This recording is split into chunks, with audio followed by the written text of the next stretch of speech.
बिस्मिल्लाहिर्रहमानिर्रहीम। अस्सलाम वालेकुम स्टूडेंट्स। आज हम वेव्स एंड ऑसिलेशन डिस्कस करेंगे। पहला क्वेश्चन देखें। Particle is moving with constant angular velocity along the circumference of the circle, which of the following statement is true. तो सर्कल में बॉडी एसएचएम एग्जीक्यूट नहीं करती। Projection of particle on any one of the diameter is SHM गलत। On any of the diameter SHM ये ठीक है। यानी कि सर्कुलर मोशन में आप कोई भी डायमीटर ले लें, ये वाला ले लें तो बॉडी ऐसे मूव करेगी, ये वाला लेंगे तो ऐसे मूव करेगी। किसी भी डायमीटर के अलोंग जो मोशन है वो एस एच एम होगी। क्वेश्चन नंबर 2 देखेंगे। In S H M for how many times potential energy is equal to kinetic energy during one complete period. तो ये देखिए, जो पोटेंशियल एनर्जी है वो बराबर काइनेटिक एनर्जी के आती है at X is equal to X naught over square root two. तो ये देखें, ये आपके पास अगर सिंपल पेंडुलम है, let X naught is equal to 10 centimetre, तो एक्स बराबर है X naught over square root two. ये लगभग कोई 7 मीटर आ जाएगा, 7 सेंटीमीटर आ जाएगा। यानी कि मीन पोजीशन से अगर ये वाला फासला सारा 10 है, तो यहाँ इसी तरह से यहाँ पोटेंशियल एनर्जी और काइनेटिक एनर्जी बराबर हो जाएगी। अब अगर आप यहाँ से स्टार्ट करते हैं तो देखें 1, 2, 3 एंड 4, तो 4 दफा बॉडी ऐसे पॉइंट से गुजरेगी जहां पोटेंशियल एनर्जी और काइनेटिक एनर्जी बराबर होते हैं।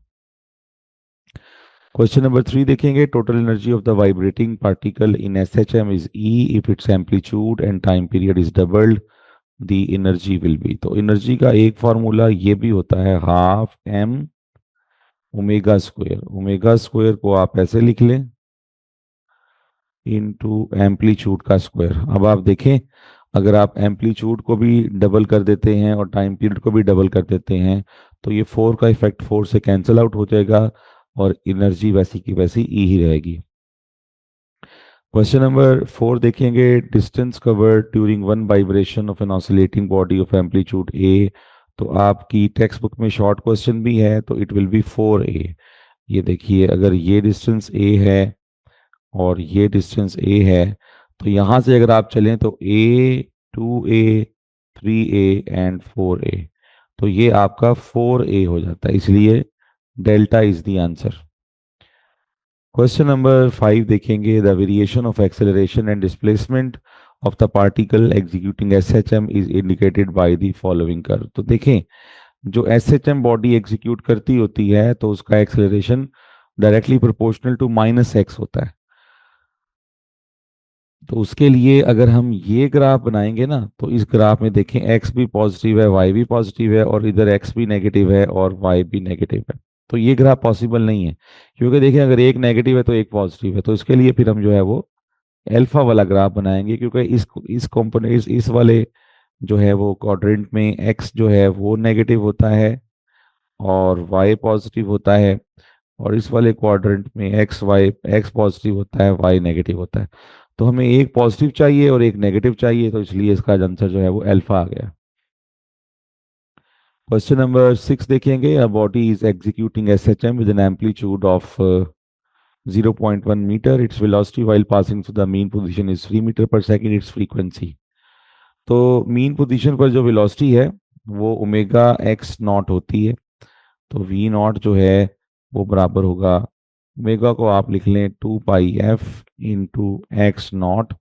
तो आपने जो फ्रीक्वेंसी लेनी है तो वो आ जाएगी V naught over 2πx naught. तो वी नॉट कितना है आपके पास, 3 है। 2πx नॉट कितना है, वो 0.1 है। ठीक है जी। तो ये आ जाएगा 30/2π। ये 0.1 का 10 पॉइंट खत्म किया, 10 ऊपर चला जाएगा ना, तो ये आपके पास आ जाएगा 15/π, बीटा ऑप्शन। क्वेश्चन नंबर 7 देखिएगा। आपने स्पीड का इंस्टेंटेनियस फार्मूला लिखना है। ये आपकी टेक्स्ट बुक का फार्मूला है जो यहाँ पे लिखा गया है, यही इसका आंसर होगा।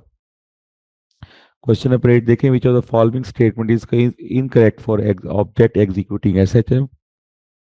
तो इसमें डेल्टा ऑप्शन देखिए, velocity at the mean position 0, ये गलत है क्योंकि ये मैक्सिमम होती है। Energy changes from one two another, आपने गलत सिलेक्ट करना था, ये देखिए इनकरेक्ट सिलेक्ट करना था, ये सही है। एनर्जी पोटेंशियल और काइनेटिक में चेंज होती है। Total work done for complete one oscillation वो भी 0 होता है। The value of g is acceleration is maximum at the extreme position, ये भी सही है क्योंकि A is directly proportional to minus X होता है। नेक्स्ट क्वेश्चन देखिए, acceleration of the particle executing S H M at its mean position. तो क्योंकि एक्सेलरेशन जो है वो ए डायरेक्टली प्रोपोर्शनल टू एक्स होता है और मीन पोजीशन पर एक्स 0 है, तो इसका मतलब है कि एक्सेलरेशन भी क्या होगा, 0 होगा। क्वेश्चन नंबर 10 देखिएगा, particle is executing S H M if its potential and kinetic energy is equal then the ratio of displacement and amplitude. देखिए पोटेंशियल एनर्जी बराबर होती है काइनेटिक एनर्जी के at X is equal to X naught over square root 2 पर। तो यहाँ से अगर आप जो उसने कहा है डिस्प्लेसमेंट और एम्पलीट्यूड का रेशो निकालें तो वो 1:1:2 स्क्वायर रूट 2 आता है। तो यहाँ पर जो आपके पास ऑप्शन आ जाएगा, फिर ऑप्शन आपके पास ए आ जाएगा। This is the option. Half wavelength corresponds to, देखिए जो वेवलेंथ का हाफ है ये एक किस्म का आपका पाथ डिफरेंस है। तो आपको पता है कि फेज डिफरेंस और पाथ डिफरेंस में रिलेशन होता है 2 pi by lambda into delta X, ठीक है। तो 2 pi by lambda, half wavelength होती है लैम्डा/2, ये इससे कैंसिल, ये इससे कैंसिल, तो फेज डिफरेंस जो है वो किसके बराबर आ गया, पाई के बराबर आ गया। The phase difference between the two particles situated on both sides of the node, तो ये देखिए यहाँ पर ये एक नोड है, इस नोड के इस तरफ अगर पार्टिकल सारे नीचे आ रहे हैं तो इस टाइम पे सारे पार्टिकल ऊपर जा रहे हैं, राइट। तो अब देखिए कि बिटवीन टू कंसेक्यूटिव नोड सारे के सारे पार्टिकल इन फेज होते हैं और the particle that are on either side of the single node are out of phase, ठीक है। तो ये इसका जवाब 4 लिया जाएगा। नेक्स्ट है जी product of frequency and time period, आपको बताया बराबर है 1/t के, तो product of frequency and time period 1 आ जाएगी। क्वेश्चन नंबर 14 देखें, when the wave pass from one medium to another medium the physical quantity that remain constant, वो फ्रीक्वेंसी है। Characteristic of the wave that does not change with the change in medium is frequency, तो अगर frequency constant रहेगी तो जब आप एक medium में जाते हैं तो फिर उस मीडियम में एक से दूसरे मीडियम में जाते हैं तो v directly proportional to lambda हो जाती है as frequency remains constant. A particle on the trough of the wave at any instant will come to the mean position। देखिए ये जो पार्टिकल होते हैं वेव पर ये एस एच एम एग्जीक्यूट करते हैं। तो अगर एक पार्टिकल इधर है और उसने मीन पोजीशन पर आना है तो आपको पता होना चाहिए कि एक्सट्रीम से मीन पोजीशन की तरफ आने का जो टाइम लगता है वो t/4 होता है। तो चार्ली ऑप्शन इसका जवाब है। Distance between a compression and adjoining rarefaction in a pressure wave is lambda. ये देखिए ये कंप्रेशन है, ये रेयरफेक्शन है, ये कंप्रेशन है और ये रेयरफेक्शन है। Distance between two centre of the two consecutive rarefaction v lambda होता है और distance between the centre of to consecutive compression भी लैम्डा होता है। लेकिन distance between compression and rarefaction ये देखिए ये लैम्डा/2 होता है। नेक्स्ट देखेंगे question number 17। A standing wave of frequency 5 Hz is set up on a string 2 meter long with node at both ends and in the center find the speed at which the wave propagates। तो देखिए कि सबसे पहले तो यहाँ पर जो आपका लेंथ होती है, जो जो लैम्डा होता है वो 2l/n होता है। n से मुराद नंबर ऑफ लूप्स हैं, यहाँ नंबर ऑफ लूप्स हैं, दो दो से कट गया, तो यहाँ पर जो वेवलेंथ है वो लेंथ ऑफ द स्ट्रिंग के बराबर ही है और वो 2 मीटर है। और ये देखिए जो फ्रीक्वेंसी है ये आपके पास 5 हर्ट्ज है, तो v is equal to F lambda 5 × 2, answer के आगे आपके पास 10 हर्ट्ज आ गया। सॉरी मीटर स्पीड है तो फिर ये मीटर पर सेकंड आ गया। क्वेश्चन नंबर 18 देखेंगे, when a stationary wave is form then its frequency, principle of superposition के नतीजे में अगर स्टेशनरी वेव बने या वेव्स इंटरफेयर करें तो उनकी जो फ्रीक्वेंसी है वो सेम रहती है as that of the individual waves. Question number 19 देखें, the frequency of the sound wave in is N and its velocity is V, if the frequency is increase to 4 and the velocity of the wave. तो देखिए v बराबर होता है F lambda, जो एक ही medium में है वो फ्रीक्वेंसी कांस्टेंट रहती है, दैट्स वाई फिर v is inversely proportional to lambda हो जाता है। तो क्योंकि जो फ्रीक्वेंसी है वो 4n हो गई है तो वेवलेंथ लेमडा बाई 4 हो जाएगी, स्पीड विल रिमेन सेम, तो इसलिए इसका जवाब अल्फा है। क्वेश्चन नंबर 20 देखें, the speed of the wave in a medium is 60 metre पर second, 1200 waves are passing through a point in medium in 1 minute। 1 minute में 60 सेकेंड होते हैं, तो इन 60 सेकेंड्स आप देखें कि 1200 वेव्स हैं, तो इन 1 सेकेंड कितनी हो जाएंगी, इन 1 सेकेंड कितनी हो जाएंगी 1200/60, तो ये कैंसिल आउट होके आ जाएगा 20, और number of waves passing through 1 point in 1 second is frequency, तो 20 हर्ट्ज इसकी फ्रीक्वेंसी आ गई। आपको वेवलेंथ लेनी है v is equal to F lambda, तो lambda is equal to v over F, तो v is 60 and frequency is 20, तो wavelength will be equal to 3 metre. Question number 21 देखिए,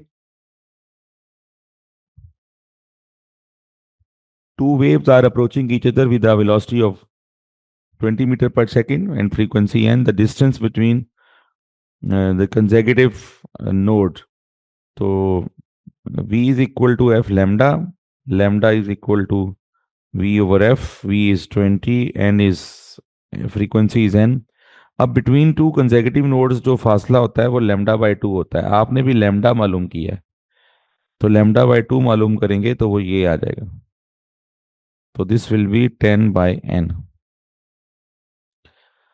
transverse mechanical waves can propagate in metals but not in gas. देखिए जो transverse mechanical wave हैं, अगर आप चाहते हैं कि किसी मटेरियल में ये प्रोपिगेट करें तो ये शेयर मॉडुलस उसका होना चाहिए। अब शेयर मॉडुलस या तो होता है सॉलिड्स का या होता है अपर सरफेस ऑफ लिक्विड्स का। सो दैट इज वाई जो ट्रांसवर्स वेव हैं वो इन दोनों में प्रोड्यूस हो सकती हैं, गैसेस का शेयर मॉडुलस नहीं होता, सो दैट्स वाई गैसेस में ट्रांसवर्स वेव प्रोपेगेट नहीं कर सकती। क्वेश्चन नंबर 23 देखिए, time taken by the particle to travel between a crest and trough. ये देखिए, तो यहां से यहां फासला कितना बनता है लेमडा बाई 2, तो लेमडा बाई 2 के लिए टाइम टी बाई 2, जो फासला इन टर्म्स ऑफ लेमडा होगा in terms of time P वही टाइम होगा, ठीक है। तो ये जो क्रेस्ट और ट्रफ है ये इसके दरमियान जो फासला है वो लेमडा बाई 2 है, तो इसको ट्रैवल करने के लिए टाइम भी क्या चाहिए होगा, t/2 चाहिए होगा। वेलोसिटी ऑफ इलेक्ट्रोमैग्नेटिक वेव, तो ये देखिए कि जो v है ये बेसिकली e क्रॉस b है, तो ई क्रॉस बी करेंगे तो आपको वेलोसिटी की यानी कि डायरेक्शन ऑफ प्रोपेगेशन मिल जाएगी।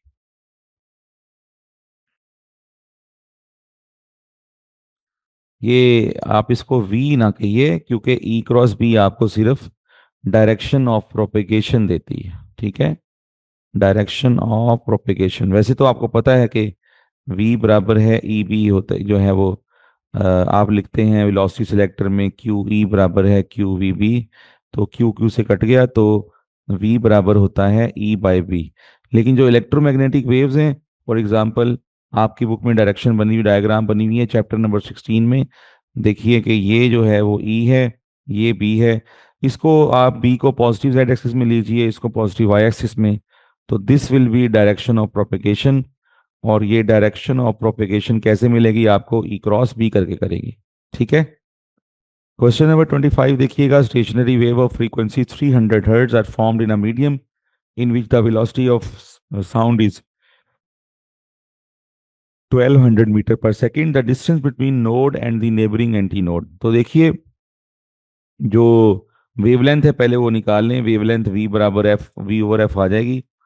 तो v is 1200 and f is 300, तो लेमडा विल बी 4। आपने कहा पूछा क्या आपसे कि नोड और एंटी नोड के दरमियान फासला, तो नोड और एंटी नोड के दरमियान फासला लेमडा बाय 4 होता है, तो वो आ जाएगा 4/4, the answer will be equal to 1 metre. Question number 26 देखिए, the first overtone in a close pipe has a frequency. Close pipe की जो फर्स्ट ओवरटून है, जरा पहले इसका देखिए क्लोज पाइप का, अगर F1 F है, अगर ये F1 है तो अगली फ्रीक्वेंसी 3F1 है, फिर अगली फ्रीक्वेंसी 5F1 है एंड सो ऑन। ठीक है, same as the fundamental frequency of the open tube of the same line, गलत। आपको पता है कि F1 open is 1/2 F1 of closed, twice the fundamental frequency of open tube, नहीं जी वो तो 3F1 होती है फर्स्ट ओवरटून, ट्वाइस नहीं होती, थ्राइस होती है। Same as that of the first overtone, गलत। फर्स्ट ओवरटून ओपन पाइप का 2V/2LO होगा, जबकि फर्स्ट ओवरटून क्लोज पाइप का 3V/4LC होगा। C means close, O means open, तो इसका जवाब जो है वो नन आएगा। क्वेश्चन नंबर 27 देखिए, law of superposition is applicable to only. ये जो सुपरपोजिशन है ये वेव से मुतल्लिक होती है, वेव्स के एम्पलीट्यूड से होती है, वेव चाहे जो मर्जी हो। Question number 28, if the phase difference between the two wave is 2 pi during the superposition, the resultant amplitude. आपको पता है कि जो इन फेज पॉइंट होते हैं उनमें रिजल्टेंट एम्पलीट्यूड क्या होता है, मैक्सिमम होता है। तो इन फेज पॉइंट की कंडीशन क्या है कि फेज डिफरेंस 0 हो, 2 पाई हो, 4 पाई हो, 6 पाई हो एंड सो ऑन, यानी कि इवन मल्टीपल ऑफ पाई के लिए इन फेज पॉइंट्स होते हैं, और उसमें एम्पलीट्यूड क्योंकि मैक्सिमम होता है, तो यहाँ पे जो आंसर है वो भी ये आपका अल्फा है, मैक्सिमम। क्वेश्चन नंबर 29 देखिए, two waves of amplitude x produce resultant wave of amplitude x, the phase difference between them. तो देखिए जो वेव्स का एम्पलीट्यूड को ऐड करते हैं वो ऐसे ऐड करते हैं, y1 का स्क्वायर y2 का square plus 2y1 y2 cos of theta square root. तो कंडीशन ये है कि y1 और y2 x हैं और जो y है रिजल्टेंट वो भी x है, तो एंगल क्या होगा। तो अगर आप इसे इधर भी x पुट कर देते हैं, इधर भी और इधर भी ये x पुट करते हैं, तो थीटा जो है कॉज इनवर्स -1/2 के बराबर आएगा। तो इसका जो आंसर है वो 120 डिग्री। इसको इस तरह से भी याद रख सकते हैं, आपने आपने टेक्स्ट बुक में तो एग्जाम्पल 2.3 की होगी, तो वेक्टर से रिलेटेड उसकी यही स्टेटमेंट थी। तो जिस तरह से वेक्टर्स ऐड होते हैं इस एम्पलीट्यूड से, इस फार्मूले से, तो वैसे ही एम्पलीट्यूड भी ऐड होता है इसी फार्मूले से।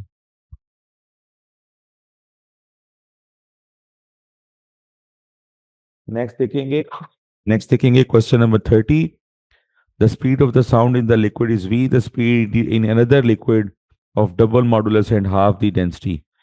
तो भाई v बराबर होता है E/ρ स्क्वायर रूट, तो अगर आप मॉडुलस को डबल करेंगे और डेंसिटी को हाफ करेंगे तो 2 का नेट इफेक्ट आ जाएगा, तो स्पीड 2 हो जाएगी। 31 देखेंगे, विच of the following has maximum value. तो मोनोटॉमिक गैस का गैमा की वैल्यू मैक्सिमम होती है 1.67, क्योंकि डाइटॉमिक की 1.40 होती है और इसकी 1.29 होती है। क्वेश्चन नंबर 32 देखेंगे, at what temperature the velocity of sound will be double as compare to its velocity at 273 kelvin. तो V T over V naught बराबर है T over T naught square root. तो वी टी जो है आपके पास, we T बाद वाली speed है ये डबल है, 2V0 कर दें, ये शुरू वाली स्पीड है, टी ओवर इनिशियल टेम्परेचर 273 कर दें, स्क्वायरिंग बोथ साइड्स कर दें, तो 4 बराबर है टी ओवर 273। तो जो टेम्परेचर आपके पास आ जाएगा वो 4/273 केल्विन आ जाएगा। क्वेश्चन नंबर 33 देखेंगे, जो वेलोसिटी होती है वो directly proportional to square root of T होती है। अभी जो हमने पिछले वाला फार्मूला किया है, ये देखें ये वाला, इसमें आपको ये देखें ये नजर आ रहा है कि वेलोसिटी जो है वो स्क्वायर रूट टू के टी के डायरेक्टली प्रोपोर्शनल है। तो टेम्परेचर को आप डिक्रीज करेंगे तो टेम्परेचर डिक्रीज होगा। ठीक है, तो इसका ऑप्शन बी आ जाएगा। क्वेश्चन नंबर 34 देखें, diagram represents the variation with time at a point in air through which a sound wave is traveling at 340, what is the frequency of the wave। ये देखें time period आपको दिया हुआ है, यहाँ तक जो है वो टाइम पीरियड है 200 सेकंड। तो अगर आप इसी का रेसिप्रोकल लोगे तो फ्रीक्वेंसी आपके पास ऑप्शन 4 आ जाएगी। क्वेश्चन नंबर 35 देखें। The two pipes, one is open and other is closed at one end, are of the same length, then the ratio of their fundamental frequency। आपको पता है F1 ओपन जो है वो 2 times F1 closed होती है। तो F1 open over F1 closed, ये आपके पास बराबर आ जाएगा 2 के, बीटा ऑप्शन। क्वेश्चन नंबर 36 देखिएगा। आप जानते हैं कि जो एक्सेलरेशन है वो माइनस ओमेगा स्क्वायर एक्स होता है। माइनस ओमेगा स्क्वायर की जगह क्या लिखेंगे? 2 पाई ओवर टी का स्क्वायर इंटू एक्स आ जाएगा। तो आप देखिए कि माइनस 2 पाई टी क्या है आपके पास? टी आपके पास ये देखें 10 सेकेंड है। तो ये 2 पाई ओवर 10 का स्क्वायर इंटू एक्स आ जाएगा। Wavelength of the fundamental mode of vibration of the close pipe is, तो वेवलेंथ होती है 4L/n। फंडामेंटल मोड के लिए n की जगह 1 पुट करें तो जो वेवलेंथ आएगी वो 4L आएगी। क्वेश्चन नंबर 38 देखेंगे। The product of angular frequency and time period. ये देखिए जो ओमेगा है ये 2 पाई ओवर टी होता है। तो ओमेगा इंटू टी जो है वो किसके बराबर है? 2 पाई के बराबर है, जो उसने पूछा था। क्वेश्चन नंबर 39 देखिए। Fundamental frequency of the vibrating body organ pipe close pipe is 200 hertz. तो अगर क्लोज पाइप की फंडामेंटल फ्रीक्वेंसी 200 हर्ट्ज है तो इससे अगला हार्मोनिक क्या होगा? इसको 3 से मल्टीप्लाई कर दीजिए तो ये 600 हर्ट आ जाएगा। फिर 3 से इसको 5 से मल्टीप्लाई कर दीजिए तो फिर 1000 आ जाएगा। तो इस हिसाब से ये इसका फर्स्ट ओवरटोन है जो कि 600 हर्ट्ज है, ऑप्शन सी में। क्वेश्चन नंबर 40 देखिएगा। When a wave goes from one medium to another medium there is a change in the, तो एक मीडियम से दूसरे मीडियम में जाएं तो फ्रीक्वेंसी कांस्टेंट रहती है, और अगर फ्रीक्वेंसी कांस्टेंट है तो फिर v is directly proportional to lambda. v भी तब्दील होगी और वेवलेंथ भी तब्दील होगी, तो ये ऑप्शन डेल्टा आ जाएगा, both A and C. Question number 41 देखिएगा। ये जो मोशन है इसमें देखिए मीन पोजीशन पे वेलोसिटी मैक्सिमम होती है। तो ये बॉडी जो एस एच एम एग्जीक्यूट कर रही है उसकी वेलोसिटी का ग्राफ है, और उसकी सबसे बड़ी निशानी ये है कि मीन पोजीशन पर आपको पता है वेलोसिटी मैक्सिमम होती है। तो ये जो वेलोसिटी है वो मैक्सिमम हुई हुई है। A stress string fixed at both ends vibrates in a loop, so its length in terms of the wavelength। तो वेवलेंथ होती है 2L/n, तो लेंथ बराबर होगी n λ/2। ठीक है, तो ये जो है वो डेल्टा ऑप्शन आ जाएगा। 43 देखिएगा। Harmonic produce in the organ pipe closed at one end are, इसका ये वाला फार्मूला होता है और इसमें n की वैल्यू आपको पता है 1, 3, 5, 7 एंड सो ऑन होती है। क्वेश्चन नंबर 44 देखेंगे। x is equal to square root 2 cos π/8 into T. x is equal to square root cos π/8 into T कितना है जी? 2। ये इसे कैंसिल 4 हो गया। स्क्वायर रूट 2 cos π/4 होता है 1/√2, तो ये कैंसिल आउट हो जाएगा, तो आपके पास 1 आ जाएगा। क्वेश्चन नंबर 45 देखेंगे। In order to double the speed of sound in air the temperature must be, अभी हमने बात की कि जो स्पीड ऑफ साउंड है वो डायरेक्टली प्रोपोर्शनल टू टेम्परेचर के है। तो अगर आपने इसको डबल करना है तो आपको टेम्परेचर को 4 टाइम करना पड़ेगा, क्योंकि 4 का स्क्वायर रूट 2 होता है। क्वेश्चन नंबर 46 देखेंगे। Sonometer wire is vibrating in the second overtone. ये सोनोमीटर वायर स्ट्रेच स्ट्रिंग वाली वेव पैदा करता है, यानी कि F1 फिर 2F1 फिर 3F1। अब ये है सेकंड ओवरटोन 3F1। तो स्ट्रेच स्ट्रिंग में जो हार्मोनिक होता है उतने ही जो है वो एंटी नोड होते हैं, नोड एक ज्यादा होता है। तो ये जो सेकंड हार्मोनिक है बेसिकली ये जो सेकंड ओवरटोन है ये बेसिकली थर्ड हार्मोनिक है। थर्ड हार्मोनिक में 3 एंटी नोड्स होंगे जबकि 4 नोड्स होंगे। क्वेश्चन नंबर 47 देखिएगा। The speed of sound in air at STP is 300 if the pressure becomes double. आपको पता है कि स्पीड प्रेशर पे डिपेंड ही नहीं करती, तो उसका जवाब फिर भी 300 ही आ जाएगा। क्वेश्चन नंबर 48 देखेंगे, the phase of the particle executing SMG is π/2। अब π/2, अब ये नहीं बताया हुआ कि बॉडी ने अपनी मोशन कहाँ से स्टार्ट की गई है। अगर ना बताया गया हो तो वो उसका बाय डिफॉल्ट होता है मीन पोजीशन से। तो मीन पोजीशन से चली गई बॉडी एक्सट्रीम पोजीशन पर आफ्टर फेज ऑफ π/2, क्योंकि phase difference between mean and extreme π/2 होता है। तो आपको पता है कि यहाँ पर जो है वो क्या होता है, एक्स मैक्सिमम होता है, तो डेल्टा ऑप्शन आ जाएगा। क्वेश्चन नंबर 49 देखेंगे, in a stationary wave all the particle in a region between two nodes vibrate in same phase. ये हम पहले भी कर चुके हैं कि ये देखें, ये दो नोड्स हैं, दो कंसेक्यूटिव नोड हैं, इनके दरमियान जो भी पार्टिकल वाइब्रेट करते हैं वो क्या करते हैं, इन फेज करते हैं।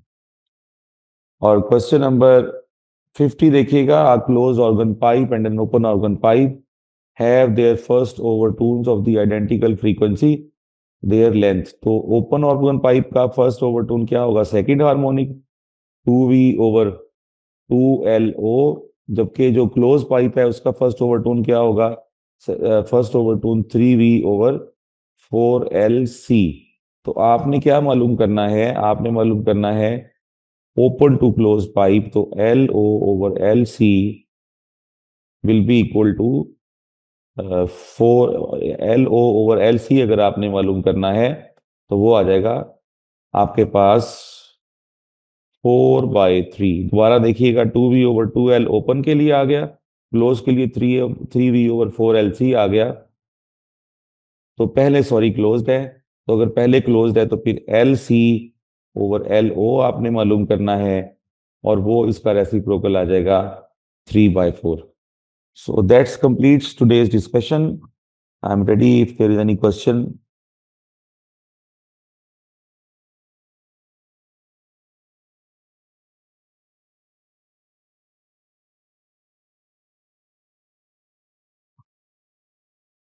We have a question, sir kinetic one cycle में 2 टाइम्स मैक्सिमम होती है एंड ऑल्सो पोटेंशियल एनर्जी। जी आप बिल्कुल ठीक कह रहे हैं, एक साइकिल में 2 दफा काइनेटिक एनर्जी मैक्सिमम होती है और 2 दफा पोटेंशियल एनर्जी।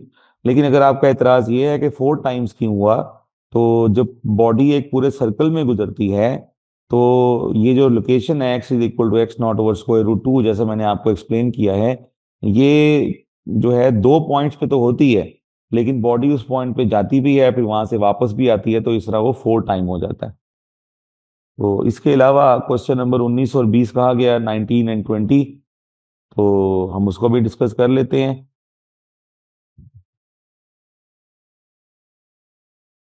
क्वेश्चन नंबर 19 है जी, the frequency of sound wave is n and its velocity is f if the frequency is increase to 4n।